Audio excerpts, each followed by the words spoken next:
Hello friends, आपका स्वागत है आपके अपने चैनल में। और मैं सबसे पहले आज चर्चा करूंगा अदानी ग्रुप के बारे में। अदानी ग्रुप्स के संबंध में जो है खबरों का सिलसिला रोज जारी रहता है और आज की डेट में इंडेक्स की तरह जो है ट्रेड कर रहे हैं अदानी ग्रुप के जो शेयर्स हैं और स्पेशली अदानी इंटरप्राइज। आज देखिएगा 3 खबरें हैं। तो सबसे पहली खबर है कि एएसएम लिस्ट से जो है बाहर होते हुए नजर आ रहे हैं अदानी इंटरप्राइज, अंबुजा सीमेंट और अदानी पोर्ट। ये जो खबरें हैं ये ईटी जो यानी कि इकोनॉमिक्स टाइम्स है उसके हवाले से खबर है कि इनको तीनों को एनएससी की जो एएसएम लिस्ट है उससे बाहर कर दिया गया। तो सोमवार से ये तीनों शेयर एएसएम लिस्ट से बाहर होंगे। दूसरी जो खबर आ रही है वो आ रही है मूडीज़ के बारे में। और मूडीज़ ने जो क्रेडिट रेटिंग एजेंसी की तरह काम करती है उसने 4 अदानी ग्रुप की फर्म्स को रेटिंग तो नहीं बदली है लेकिन स्टेबल से नेगेटिव टेरिटरी में डाल दिया है। तो ये अदानी ग्रुप की जो 4 प्रमुख कंपनियां हैं उनको अगर नेगेटिव डाला गया है स्टेबल से तो ये एक आउटफ्लो की बात कर रहे हैं, यानी कि शेयर बाजार में इन शेयर से भी आउटलुक आपको नेगेटिव ही देखने के लिए मिलेगा। इसके अलावा MSCI का जो वेटेड इंडेक्स है उसमें तकरीबन 110 बिलियन की जो वैल्यू है वो वाइप आउट होगी अदानी ग्रुप के जो मेन 7 लिस्टेड फर्म्स हैं उनमें। तो अगर 110 बिलियन की अगर हम बात करें यानी कि 110 करोड़, अगर 110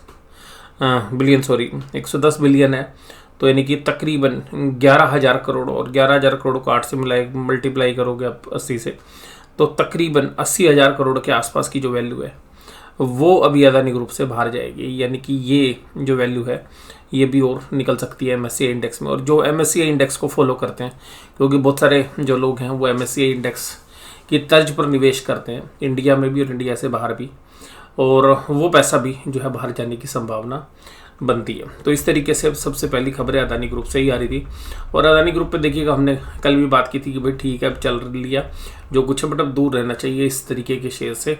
और अदानी पोर्ट में हालांकि हमें भी एक बार जो है एक वैल्यू बाय लगी थी 450 के आसपास, वहाँ से शेयर चल चुका है। अभी हमें लगता है कि खबरों का सिलसिला रोज जारी रहेगा और अभी गिरावट ख़त्म नहीं हुई है। अब LIC ने भी कहा है कि हम फर्दर इन्वेस्टमेंट नहीं करेंगे अदानी ग्रुप में।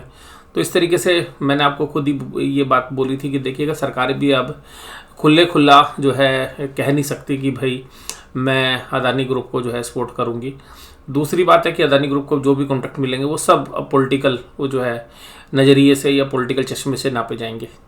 इसके अलावा जो PSU बैंक्स हैं या जो बाकी जगह फंडिंग्स है तो वहाँ से भी फंडिंग अदानी ग्रुप के लिए इतने आसान नहीं होगी। क्रेडिट रेटिंग तो स्टेबल रखी गई, क्रेडिट रेटिंग तो चेंज नहीं की है अदानी ग्रुप की, लेकिन आउटलुक को स्टेबल से बदल कर नेगेटिव कर देना ये सब नकारात्मक है।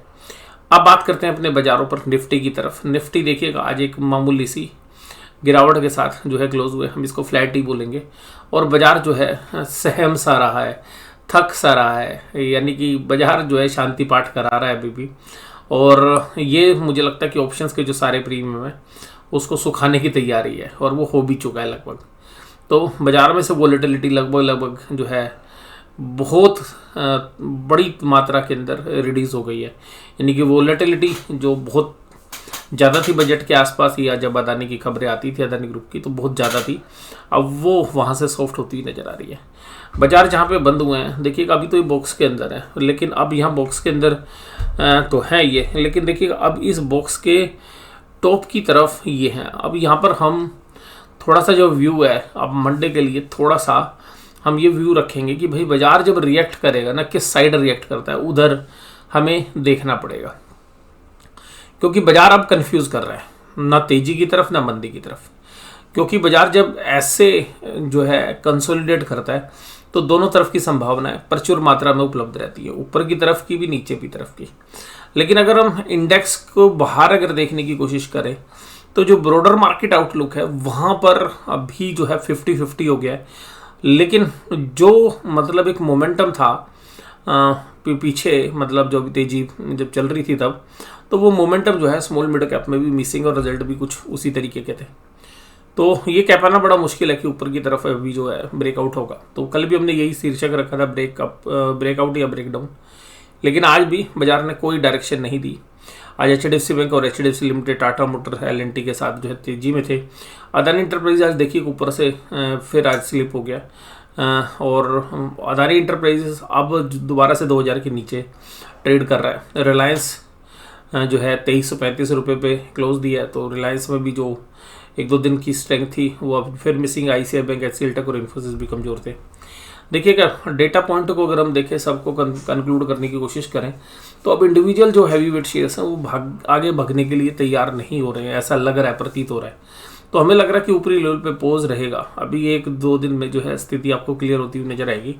मोस्ट प्रोबेबली मंडे को स्थिति क्लियर होनी चाहिए हमारे हिसाब से। अभी जो भी ट्रेड लें वो बड़े सावधानी से लेने वाले हैं। अब ये देखना पड़ेगा कि ट्रेड किस साइड बैठता है, यानी कि बाजार नीचे की तरफ जाता है या ऊपर की तरफ, क्योंकि जब बाजार ऐसे कंसोलिडेट होके किसी भी एक साइड मूव करते हैं तो एक बड़े मूव की संभावना रहती है। निफ्टी में 200 से 300 पॉइंट और बैंक निफ्टी में 700 से 1000 पॉइंट के मूव्स जो है आपको देखने के लिए मिल सकते हैं।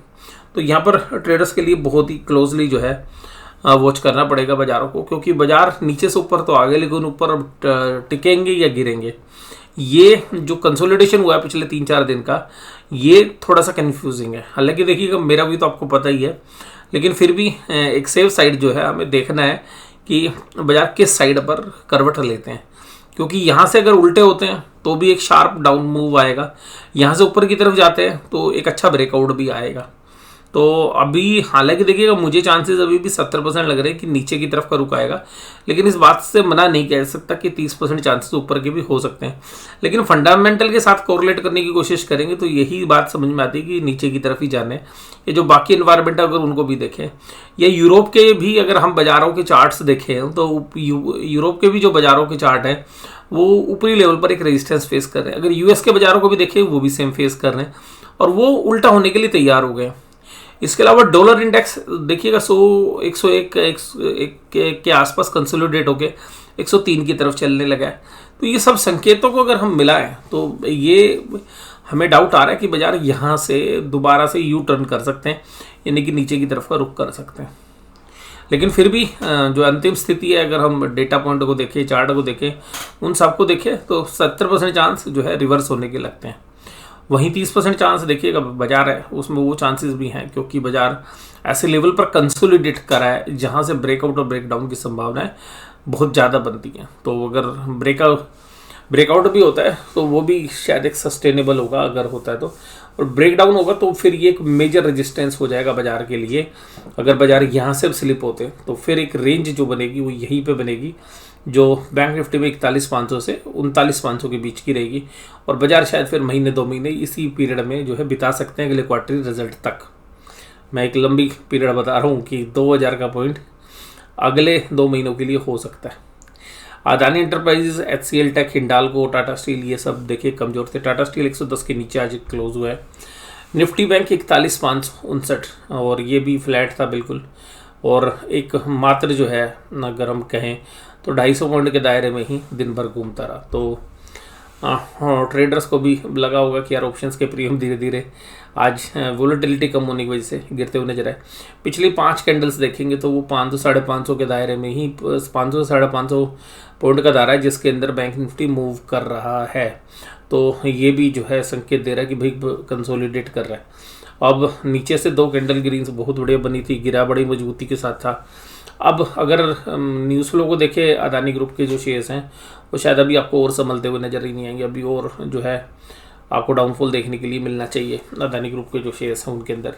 फिर उसका जो असर है वो इंडियन बैंकिंग स्टॉक्स पे भी कुछ थोड़ा बहुत तो देखिएगा पड़ेगा, लेकिन जितनी मीडिया में खबरें थी शायद उतना तो नहीं पड़ेगा। और HDFC bank, SBI, AU small finance bank, ये सब देखिए मामूली सी तेजी में थे।